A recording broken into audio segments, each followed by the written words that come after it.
The Ancient Wisdom, Poor Annie Besant. Chapter 1. The Physical Plane. We have recently observed that the origin from which a universe emanates is a manifested divine entity, designated in the contemporary iteration of the ancient wisdom as the Logos or Word.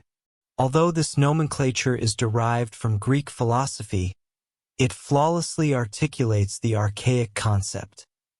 The word emerging from the silence, the voice, the sound through which the worlds are brought into existence. It is now incumbent upon us to delineate the evolution of spirit matter, so that we may comprehend the nature of the materials we must engage with upon the physical plane, or physical world. For it is within the potentialities enshrined and involved within the spirit matter of the physical realm that the very possibility of evolution resides. The entire process constitutes an unfolding, self-actuated from within and assisted by intelligent entities from without, who may retard or accelerate evolution, but cannot transcend the inherent capacities of the materials. Consequently, some conception of these primordial stages of the world's genesis is essential, though any endeavor to explore minute details would transport us far beyond the boundaries of such a fundamental treatise as the present work. A cursory outline must, therefore, suffice. Emerging from the profundities of the one existence, from the one transcending all cogitation and utterance, a Logos, by imposing a limit upon himself and voluntarily circumscribing the scope of his own being, becomes the manifested God. By delineating the restrictive sphere of his activity, he thus defines the parameters of his universe. Within that sphere, the universe is generated, evolved, and extinguished. It lives, moves, and possesses its being in him. Its matter constitutes his emanation. Its forces and energies are currents of his life. He is immanent within every atom, all-pervading, all-sustaining, all-evolving. He is its origin and terminus, its cause and objective, its center and circumference. It is constructed upon him as its immutable foundation. It respires in him as its encompassing space. He resides in all things, and all things reside in him. Thus have the sages of the ancient wisdom instructed us regarding the inception of the manifested worlds. From this identical source, we ascertain the self-unfolding of the Logos into a triune form, the first Logos, the root of all being. From him proceeds the second, manifesting the dual aspects of life and form, the primal duality establishing the two poles of nature between which the web of the universe is to be woven. Life form, spirit matter, positive-negative, active-receptive, father-mother of the worlds. Subsequently appears the third Logos, the universal mind, wherein all exists archetypally. He is the source of beings, the fount of fashioning energies, and the treasury wherein are preserved all archetypal forms destined to be brought forth and elaborated in lower grades of matter during the evolution of the universe. These are the fruits of antecedent universes, transferred as seeds for the present. The phenomenal spirit and matter of any given universe are finite in extent and transitory in duration, yet the roots of spirit and matter remain eternal. The root of matter has been posited by a profound author to be visible to the Logos as a veil cast over the one existence, the Supreme Brahman, to employ the ancient appellation. It is this veil which the Logos assumes for the purpose of manifestation, utilizing it as the self-imposed limit that renders activity feasible. From this, he elaborates the matter of his universe, constituting himself as its informing, guiding, and controlling life. Regarding the occurrences upon the two superior planes of the universe, the seventh and the sixth, we can form only the most nebulous conception. The energy of the logos, acting as a gyratory motion of inconceivable velocity, excavates cavities in space within this root matter. This vortex of life, encased in a film of the root of matter, constitutes the primary atom. These atoms and their aggregations, disseminated throughout the universe, compose all subdivisions of spirit matter of the highest, or seventh, plane. The sixth plane is constituted by certain of the countless myriads of these primary atoms establishing a vortex within the coarsest aggregations of their own plane. This primary atom, walled within spiral strands of the coarsest combinations of the seventh plane, becomes the finest unit of spirit matter, or the atom of the sixth plane.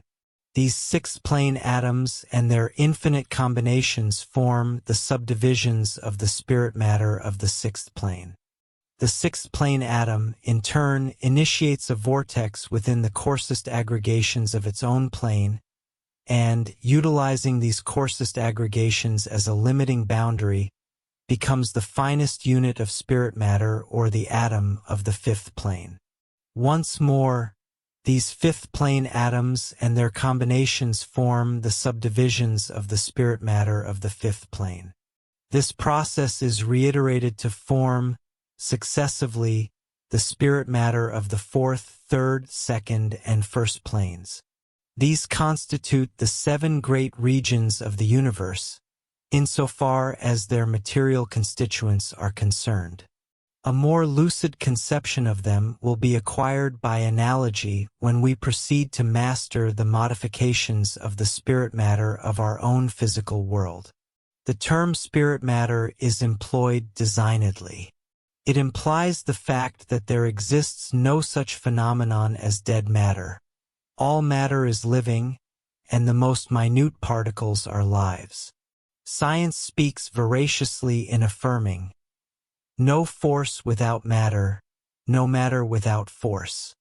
They are united in an indissoluble marriage throughout the eons of a universe's existence, and nothing can wrench them asunder. Matter is form, and there is no form which does not express a life.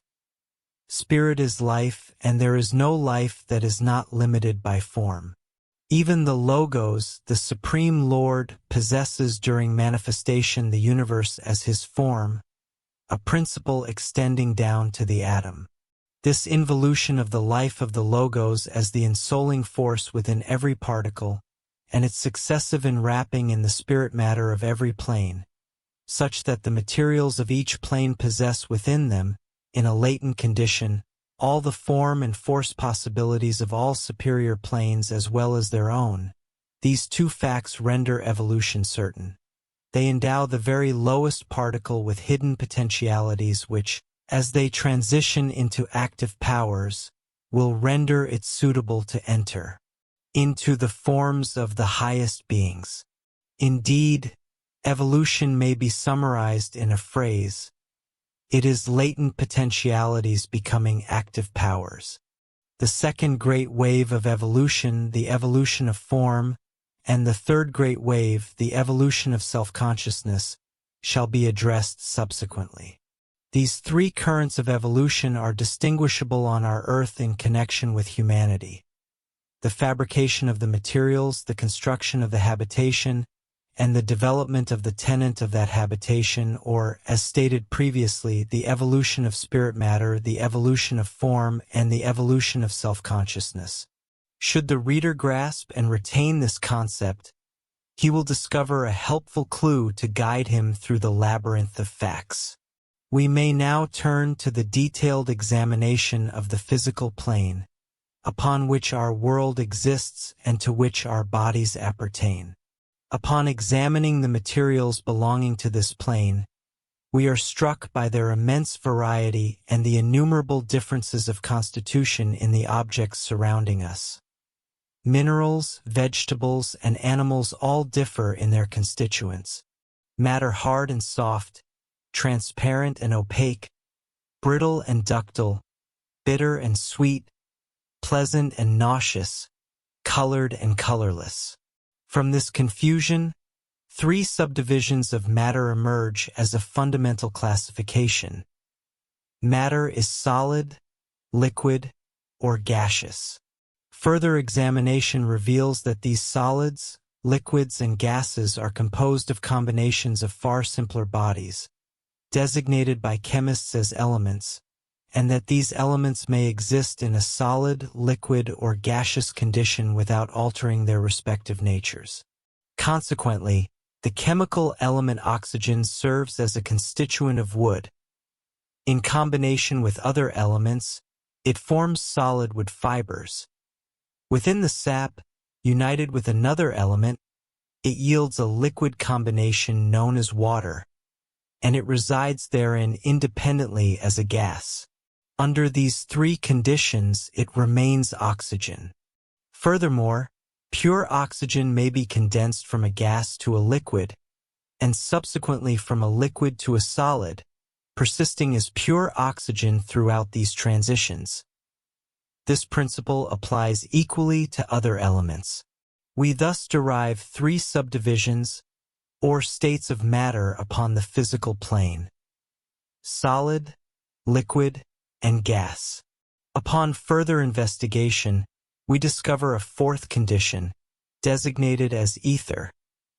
A rigorous examination reveals that this ether exists in four distinct states, as sharply defined as those of solid, liquid, and gas, utilizing oxygen once more as an exemplar.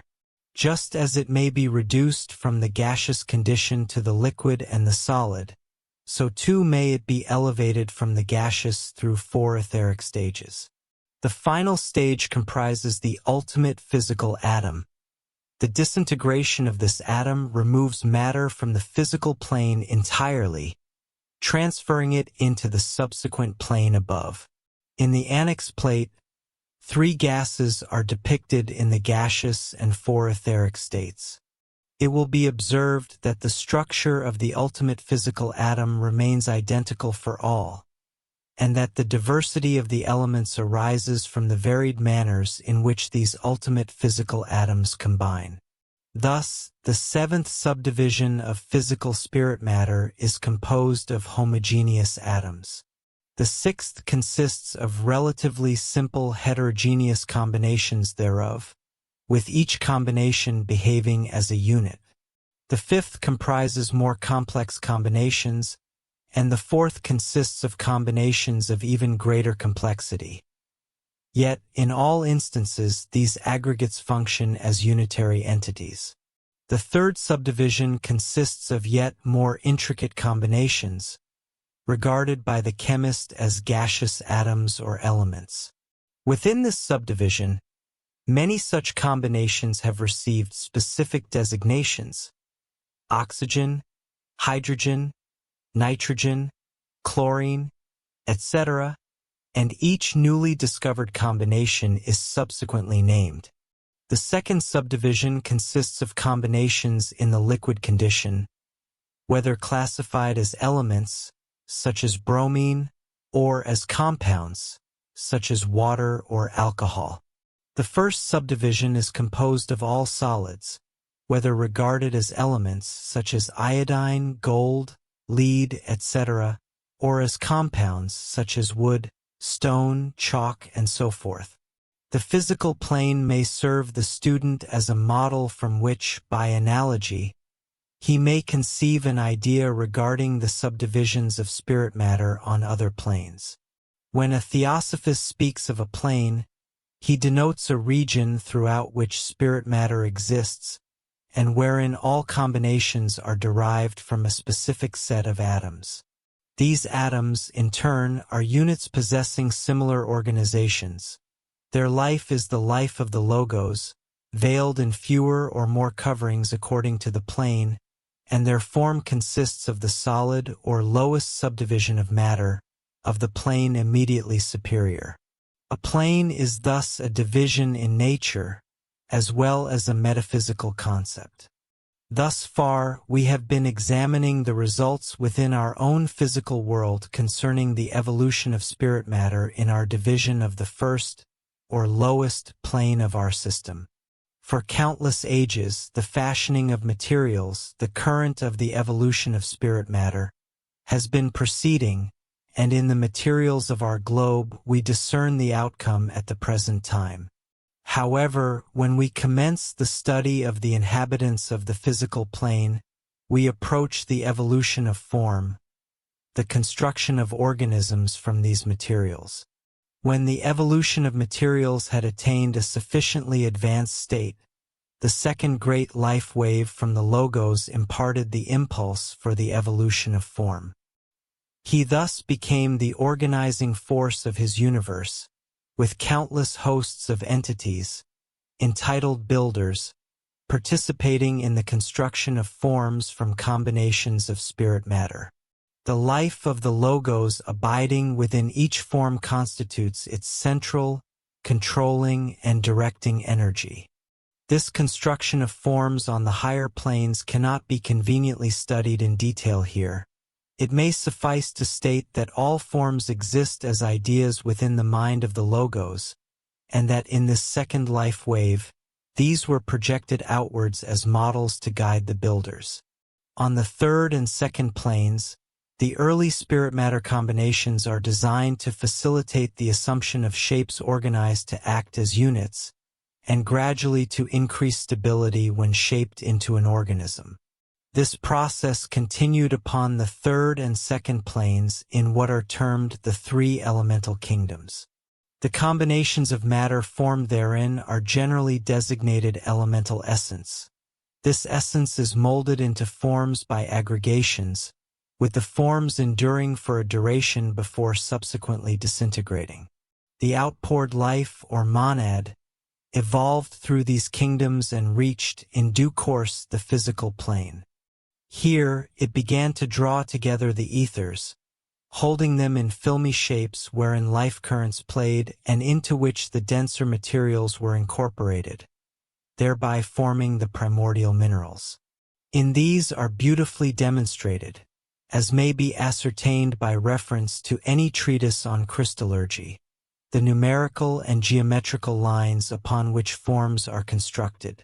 From them, one may gather plentiful evidence that life operates within all minerals, although it is much cribbed, cabined, and confined.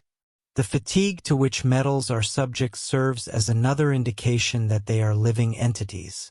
However, it suffices here to state that the occult doctrine regards them as such, acknowledging the previously mentioned processes by which life has been involved within them.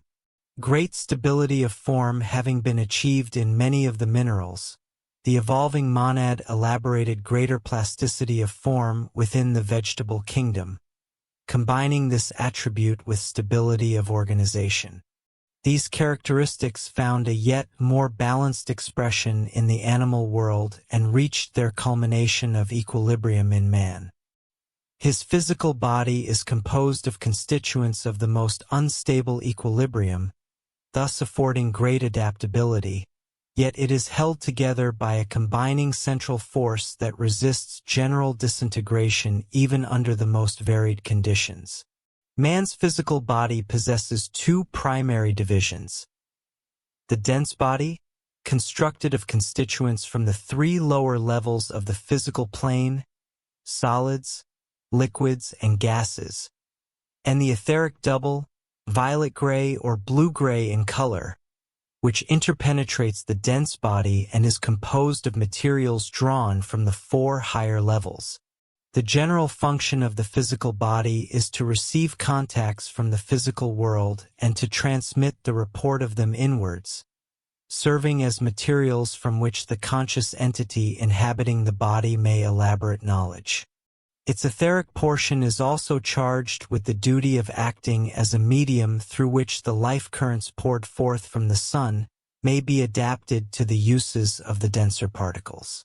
The sun constitutes the great reservoir of the electrical, magnetic, and vital forces for our system, and it pours out these streams of life-giving energy in abundance. These are absorbed by the etheric doubles of all minerals, vegetables, animals, and men, and are subsequently transmuted by them into the various life energies required by each entity. The etheric doubles absorb, specialize, and distribute these forces over their physical counterparts. It has been observed that, in vigorous health, a far greater quantity of life energies is transmuted than the physical body requires for its own sustenance. Consequently, the surplus is radiated outward to be absorbed and utilized by those of weaker constitution. That which is technically designated the health aura is the portion of the etheric double that extends a few inches from the entire surface of the body, exhibiting radiating lines, akin to the radii of a sphere, projecting outwards in all directions. These lines droop when vitality is diminished below the standard of health, and resume their radiating character upon the renewal of vigor. It is this vital energy, specialized by the etheric double, which is effused by the mesmerizer for the restoration of the debilitated and for the remediation of disease, notwithstanding that he frequently intermixes with it currents of a more rarefied constitution. Hence arises the depletion of vital energy manifested in the exhaustion of the mesmerizer who prolongs his exertions to excess. The human body is refined or coarse in its texture contingent upon the materials derived from the physical plane for its composition. Each subdivision of matter yields finer or coarser substances. One may compare the corporeal forms of a butcher and of a refined scholar. Both contain solids, yet these solids are of vastly divergent qualities. Furthermore, it is established that a coarse body is capable of refinement, and a refined body of being coarsened. The body exists in a state of perpetual flux. Each particle constitutes a life, and these lives arrive and depart. They are attracted to a vessel consonant with their nature, whilst they are repelled from one discordant with themselves. All entities exist within rhythmical vibrations. All seek the harmonious and are repulsed by dissonance. A pure body repels coarse particles because they vibrate at rates discordant with its own, whereas a coarse body attracts them because their vibrations accord with its inherent frequencies. Consequently, should the body alter its rates of vibration, it gradually expels those constituents unable to synchronize with the new rhythm, and occupies their places by drawing in fresh, harmonious elements from external nature. Nature supplies materials vibrating in all conceivable manners, and each body exercises its specific selective agency. In the primordial construction of human bodies, this selective action was attributable to the monad of form. However, now that man is a self-conscious entity, he presides over his own architecture. Through his thoughts, he strikes the keynote of his melody and establishes the rhythms that constitute the most potent factors in the perpetual alterations of his physical and other bodies. As his erudition augments, he acquires the method to construct his physical body with pure sustenance, and thereby facilitates its tuning. He learns to abide by the axiom of purification. Pure sustenance, pure mind, and constant remembrance of God. As the supreme creature inhabiting the physical plane, he stands as the vice-regent of the logos thereon, responsible, insofar as his powers extend, for its order, tranquility, and good governance. And this obligation he cannot discharge without these three requisites. The physical body, thus composed of elements derived from all subdivisions of the physical plane, is adapted to receive and respond to impressions of every variety emanating therefrom. Its initial contacts are of the simplest and crudest nature, and as the life within thrills outward in response to external stimuli, casting its molecules into responsive vibrations, there is developed throughout the body the sense of touch, the recognition of an entity coming into contact with it. As specialized sense organs are developed to receive specific categories of vibrations, the value of the body increases as a future vehicle for a conscious entity on the physical plane. The greater the number of impressions to which it can respond, the more utilitarian does it become, for only those to which it can respond are capable of reaching the consciousness. Even at present, there are myriads of vibrations pulsing around us in physical nature, from the knowledge of which we are excluded due to the inability of our physical vehicle to receive and vibrate in accordance with them. Unimagined beauties, exquisite sounds, and delicate subtleties touch the walls of our prison house and pass on unheeded. Not yet is developed the perfect body that shall thrill to every pulse in nature as the Aeolian harp to the zephyr. The vibrations that the body is capable of receiving are transmitted to physical centers belonging to its highly intricate nervous system. The etheric vibrations which accompany all the vibrations of the denser physical constituents are similarly received by the etheric double and transmuted to its corresponding centers. Most of the vibrations in the dense matter are converted into chemical heat and other forms of physical energy. The etheric vibrations give rise to magnetic and electric action, and also transmit the vibrations to the astral body, whence, as we shall subsequently see, they reach the mind. Thus, information regarding the external world reaches the conscious entity enthroned in the body, the Lord of the body, as he is sometimes designated. As the channels of information develop and are exercised, the conscious entity grows via the materials supplied to his thought by them. Yet, so little is man currently developed that even the etheric double is not yet sufficiently harmonized to regularly convey to the man impressions received by it independently of its denser comrade, or to impress them upon his brain. Occasionally it succeeds in doing so, and then we witness the lowest form of clairvoyance, the perception of the etheric doubles of physical objects, and of entities that possess etheric bodies as their lowest vesture. Man dwells, as we shall ascertain, in various vehicles, physical, astral, and mental, and it is imperative to comprehend and remember that as we are evolving upwards, the lowest of the vehicles, the dense physical, is that which consciousness first controls and rationalizes. The physical brain constitutes the instrument of consciousness in waking life on the physical plane, and consciousness operates within it, in the undeveloped man, more effectively than in any other vehicle. Its potentialities are less than those of the subtler vehicles, but its actualities are greater, and the man identifies himself as I in the physical body ere he discovers himself elsewhere. Even if he be more highly developed than the average man, he can only exhibit as much of himself in this sphere as the physical organism permits, for consciousness can manifest on the physical plane only so much as the physical vehicle is capable of sustaining. The dense and etheric bodies are not normally separated during Earth life. They normally function in unison, as the lower and higher strings of a single instrument when a chord is struck, yet they also maintain separate, though coordinated, activities.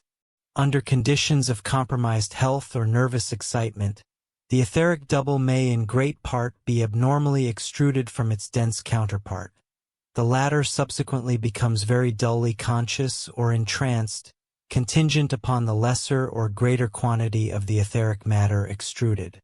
Anesthetics expel the greater portion of the etheric double, such that consciousness cannot affect or be affected by the dense body, its bridge of communication being severed.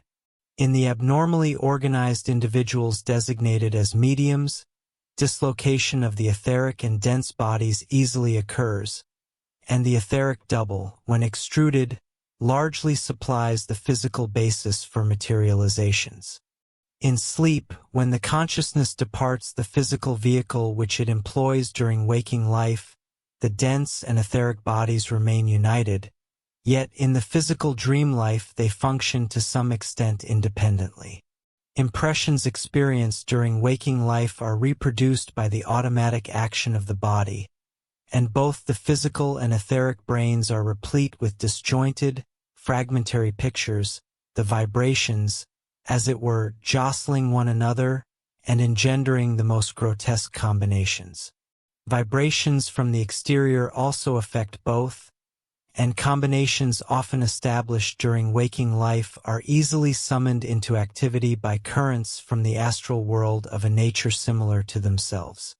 The purity or impurity of waking thoughts will largely govern the imagery arising in dreams, whether spontaneously established or induced from without. At the juncture designated as death, the etheric double is withdrawn from its dense counterpart by the escaping consciousness. The magnetic tie existing between them during earth life is snapped asunder, and for several hours the consciousness remains enveloped in this etheric vesture. In this state, it sometimes appears to those with whom it is closely associated as a nebulous figure, very dully conscious and speechless, known as the wraith. Furthermore, it may be observed, subsequent to the conscious entity having abandoned it, hovering above the sepulchre where its dense counterpart is interred, slowly undergoing dissolution as time proceeds. Upon the advent of the epoch for rebirth, the etheric double is constructed antecedent to the dense body, with the latter following the former with exactitude in its antenatal development. These bodies may be said to delineate the limitations within which the conscious entity shall be compelled to live and labor during his incarnation, a subject that shall receive fuller elucidation in Chapter 2 regarding their generation and significance may be reiterated concerning those of the mental plane, with the additional factor here of the augmented responsibility resting upon their creators, owing to the greater potency and permanence inherent in the forms of this superior realm. The elemental essence of the mental plane is formed by the monad during the stage of its descent immediately antecedent to its entrance into the astral world. It constitutes the second elemental kingdom, existing upon the 4 lower subdivisions of the mental plane. The 3 higher subdivisions, the formless regions, are occupied by the first elemental kingdom. Here, the elemental essence is impelled by thought into brilliant coruscations, colored streams, and flashes of living fire rather than into definite shapes, thereby commencing its initial lessons in combined action without yet assuming the definite limitations of form. On the mental plane, within both of its great divisions, exist myriad intelligences whose lowest vehicles are composed of the luminous matter and elemental essence of that sphere. These are the shining ones who guide the processes of natural order, supervising the hosts of lower entities previously mentioned, and rendering submission within their respective hierarchies to the great overlords of the 7 elements. They are, as may be readily conceived, beings of vast knowledge and immense power, most resplendent in appearance, radiant, flashing entities, myriad-hued, akin to rainbows of shifting supernal colors, of the stateliest mien, incarnate calm energy, and embodiments of irresistible strength. The description provided by the great Christian seer is instantly recalled, wherein he wrote of a mighty angel. A rainbow was upon his head. His face was imperial as though it were the sun, and his feet were as pillars of fire. Their voices are as the sound of many waters, echoes from the music of the spheres. They guide the natural order and govern the vast companies of elementals within the astral world, such that their cohorts ceaselessly execute the processes of nature with undeviating regularity and precision. On the lower mental plane, many cellists may be observed at work in their mental bodies, liberated for a time from their physical vestures.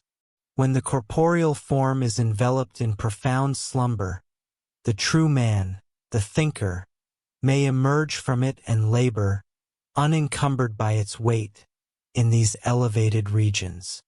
From this vantage, he can aid and comfort his fellow men by acting directly upon their minds, suggesting helpful thoughts and presenting noble ideas more effectively and expeditiously than is possible when encased within the physical body. He perceives their necessities with greater clarity and can therefore address them with greater perfection. Indeed, it is his highest privilege and joy to minister thus to his struggling brethren, without their knowledge of his service or any suspicion regarding the strong arm that alleviates their burden, or the gentle voice that whispers solace in their pain. Unseen and unacknowledged, he labors, serving his enemies as gladly and freely as his friends, dispensing to individuals the stream of beneficent forces that pours down from the great helpers in superior spheres. Here, too, are occasionally perceived the glorious figures of the masters, although for the most part they reside upon the highest level of the formless division of the mental plane. Other great ones may also descend hither on missions of compassion requiring such lower manifestation. Communication between intelligences functioning consciously upon this plane, whether human or non-human, incarnate or discarnate, is virtually instantaneous, occurring with the celerity of thought. Barriers of space possess no power to divide here, and any soul may establish contact with another merely by directing his attention toward him. Not only is communication thus swift, but it is also complete, provided the souls are at an approximate parity of evolution. No words fetter or obstruct the communion, but rather the entire thought flashes from one to the other, or, perhaps more precisely, each perceives the thought as it is conceived by the other. The true barriers between souls are the disparities in evolutionary development. The less evolved can comprehend only as much of the more highly evolved as he is capable of responding to. This limitation is obviously perceived only by the superior consciousness, for the lesser possesses all that he is capable of containing. The more evolved a soul, the more profound is his knowledge of all surrounding him, and the more closely does he approximate reality. Yet, it must be remembered that the mental plane also possesses its veils of illusion, though they are far fewer and more tenuous than those of the astral and physical worlds. Each soul is surrounded by its own mental atmosphere, and as all impressions must traverse this medium, they are inevitably distorted and colored. The clearer and purer the atmosphere, and the less it is tinctured by the personality, the fewer are the illusions that may beset it. The three highest subdivisions of the mental plane constitute the habitat of the thinker himself, and he resides upon one or another of these, according to the stage of his evolution. The vast majority dwell upon the lowest level in various stages of development. A comparatively small number of the highly intellectual reside upon the second level. The thinker ascends thither, to employ a phrase more applicable to the physical than to the mental plane, when the subtler matter of that region preponderates within him, thus necessitating the transition. There is, of course, no actual ascension nor spatial displacement. Rather, he receives the vibrations of that subtler matter, having become capable of responding to them, and he is himself able to emanate forces that induce vibration within its rarefied particles. The student should acquaint himself with the truth that advancement in the scale of evolution does not transport him from place to place, but renders him increasingly capable of receiving impressions. All spheres encompass us, the astral, the mental, the Buddhic, the nirvanic, and those worlds yet more exalted, the very life of the Supreme God. One need not move to locate them, for they are present here, yet our obtuse unreceptivity excludes them more efficaciously than millions of miles of mere spatial distance. We possess consciousness solely of that which affects us, that which incites us to responsive vibration, and as we become increasingly receptive, assimilating within ourselves matter of ever-increasing refinement, we come into contact with worlds of progressively greater subtlety. Consequently, ascending from one level to another signifies that we are weaving our vestures from finer materials and are capable of receiving through them the communications of finer worlds. Furthermore, it implies that within the self ensconced in these vestures, diviner powers are awakening from latency into activity, emitting their subtler pulsations of life. At the stage presently attained by the thinker, he is fully conscious of his environment and possesses the memory of his past. He comprehends the bodies he inhabits, through which he contacts the lower planes, and he is capable of influencing and guiding them to a significant degree. He perceives the difficulties and obstacles they are approaching, the consequences of past negligent living, and he resolves to infuse them with energies whereby they may be better equipped for their task. His direction is occasionally perceived within the lower consciousness as an imperiously compelling force that insists upon its course, impelling actions for which the rationale may not be lucid to the vision obscured by mental and astral garments. Men who have performed great deeds have occasionally recorded their awareness of an inner and compelling power, which appeared to leave them no option save to act as they did. They were then acting as the true man. The thinkers, who are the inner men, were executing the work consciously through bodies that were then fulfilling their proper functions as vehicles of the individual. To these higher powers, all shall attain as evolution proceeds. On the third level of the upper region of the mental plane dwell the egos of the masters, and of the initiates who are their cellists, the thinkers possessing here a preponderance of the matter of this region within their bodies. From this world of subtlest mental forces, the masters conduct their beneficent work for humanity, showering down noble ideals, inspiring thoughts, devotional aspirations, and streams of spiritual and intellectual aid for men. Every force generated there radiates in myriad directions, and the noblest, purest souls apprehend these helpful influences with the greatest readiness. A discovery flashes into the mind of the patient investigator of nature's secrets. A new melody entrances the ear of the great musician. The solution to a long-studied problem illumines the intellect of a lofty philosopher. A new energy of hope and love suffuses the heart of an unwearied philanthropist. Yet men imagine they are left uncared for, although the very phrases they employ, the thought occurred to me, the idea came to me, the discovery flashed upon me, unconsciously testify to the truth known to their inner selves, even though the outer eyes remain blind. Let us now turn to the study of the thinker and his vestures as they are discovered among men on earth. The body of consciousness which conditions it within the four lower subdivisions of the mental plane, the mental body as we term it, is formed of combinations of the matter of these subdivisions. The thinker, the individual human soul, formed in the manner described in the latter portion of this chapter, upon approaching incarnation, first radiates forth a portion of his energy in vibrations that attract around him, and clothe him in matter drawn from the four lower subdivisions of his own plane. The kinds of matter attracted correspond to the nature of the vibrations. The finer kinds respond to the swifter vibrations and take form under their impulse, while the coarser kinds similarly respond to the slower ones.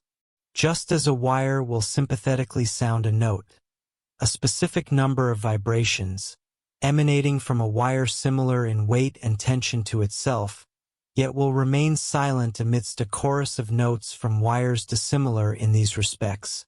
So too do the different kinds of matter assort themselves in response to distinct types of vibrations. The nature of the mental body that the thinker thus draws around himself will be determined exactly by the vibrations he emits, and this mental body is what is designated the lower mind, the lower manas, For it is the thinker clothed in the matter of the lower subdivisions of the mental plane and conditioned by it in his subsequent operations.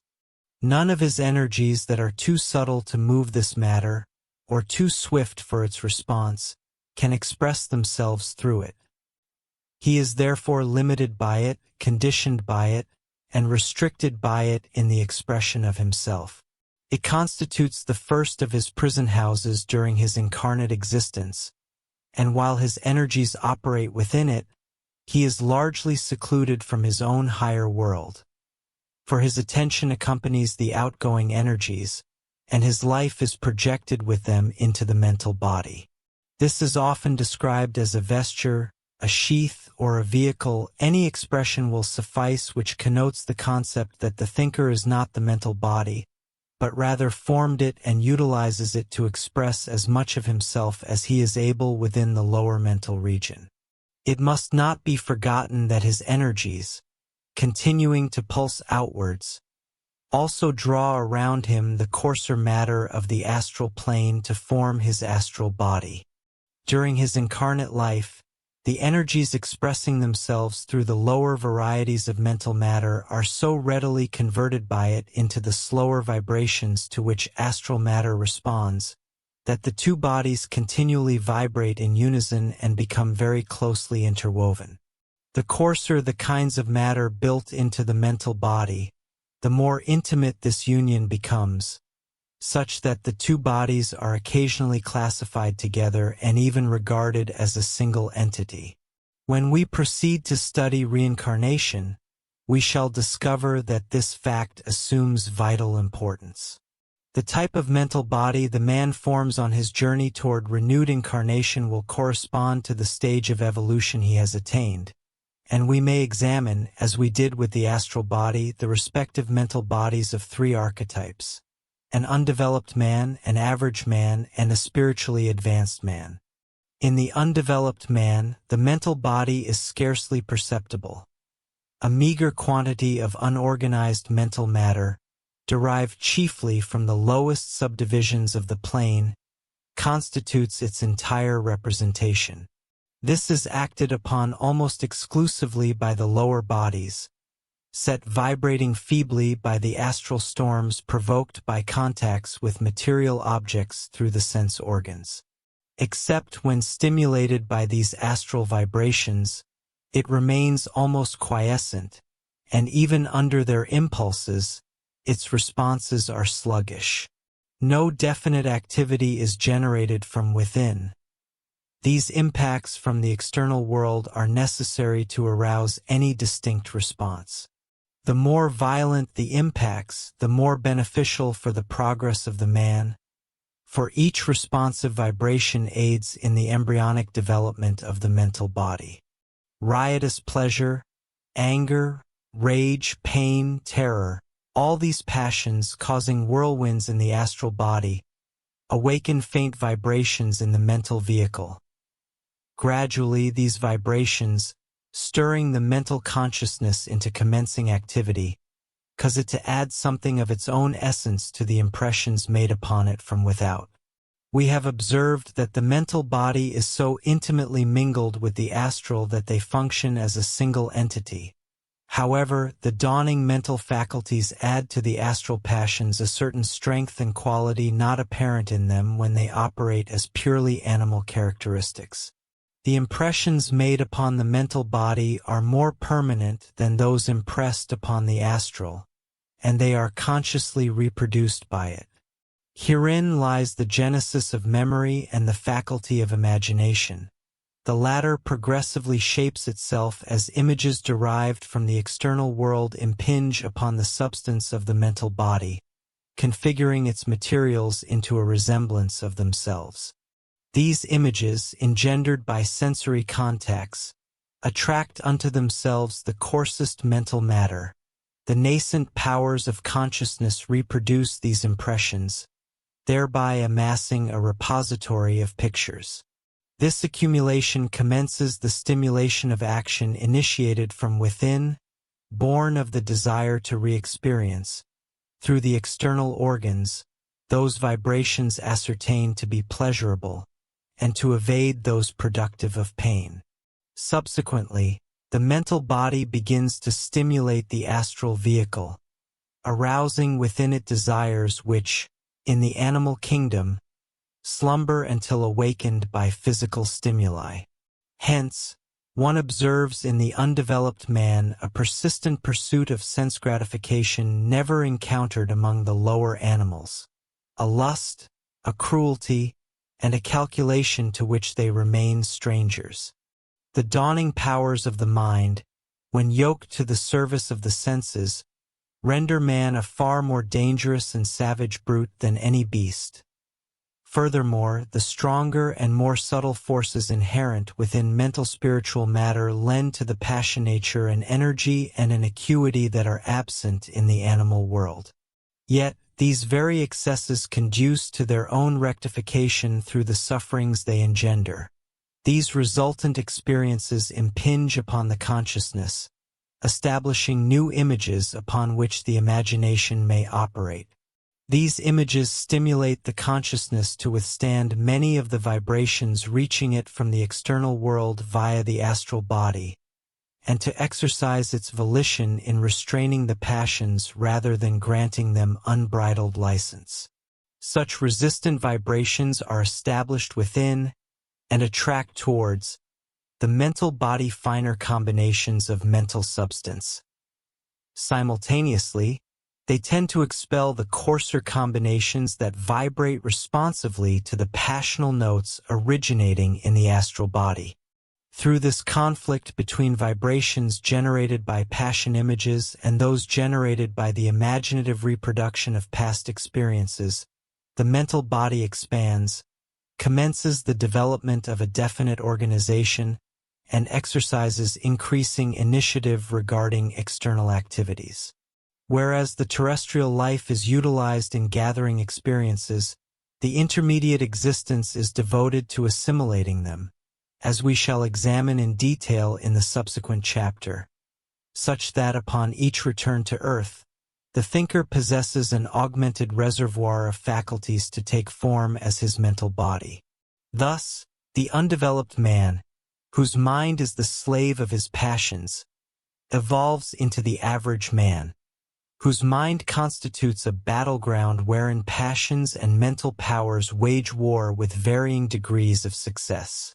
While their forces remain approximately balanced, he is gradually acquiring mastery over his lower nature. In the average individual, the mental body is significantly increased in magnitude, exhibits a certain degree of organization, and contains a substantial proportion of matter derived from the second, third, and fourth subdivisions of the mental plane. The general law regulating the entire construction and modification of the mental body may here be appositely studied, notwithstanding that it is the identical principle previously observed operating within the lower realms of the astral and physical worlds. Exercise augments, disuse atrophies, and ultimately destroys. Every vibration initiated within the mental body affects changes in its constituents, expelling from the affected region the matter unable to vibrate sympathetically, and replacing it with suitable materials drawn from the practically illimitable reservoir surrounding it. The more frequently a series of vibrations is repeated, the more the part affected by them increases in development. Hence, one may note in passing the detriment inflicted upon the mental body by the overspecialization of mental energies. Such erroneous direction of these powers results in a lopsided development of the mental body. It becomes proportionately overdeveloped in the region where these forces continually play, and proportionately undeveloped in other, perhaps equally significant, sectors. A harmonious and proportionate comprehensive development is the objective to be pursued. To this end, we require a calm self-analysis and a definite direction of means towards ends. A knowledge of this law further elucidates certain familiar experiences and affords a certain hope of progress.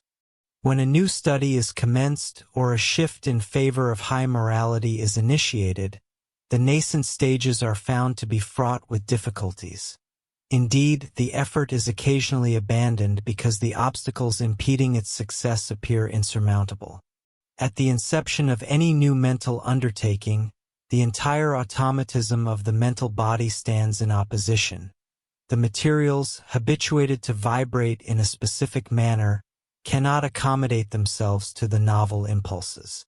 Consequently, the initial stage consists chiefly of emitting thrills of force which are frustrated, insofar as establishing vibrations within the mental body is concerned, but which constitute the necessary preliminary to any such sympathetic vibrations, as they shake the old, refractory materials out of the body and attract the sympathetic varieties into it.